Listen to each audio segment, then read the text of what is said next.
To check the voicemail on your Android phone, we'll first go to the Phone app.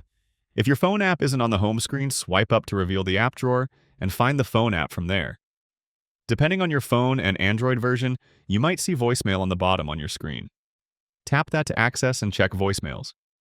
My phone doesn't have it on the bottom, but I can check my voicemail by simply tapping and holding the number 1 key on my keypad. A call to my voicemail will start where I can listen to all my voicemails. Another way to access your voicemail is through the 3 dots towards the top of your screen. Tap those and choose voicemail. The same thing happens, and I'll get connected to my inbox to hear my new messages.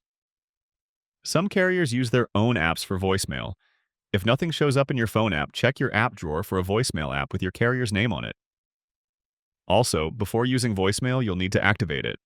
I have a separate video on how to set up voicemail, and I'll link it in the description if you're interested. Click that like button if this helped, and subscribe to get more quick and easy guides like this.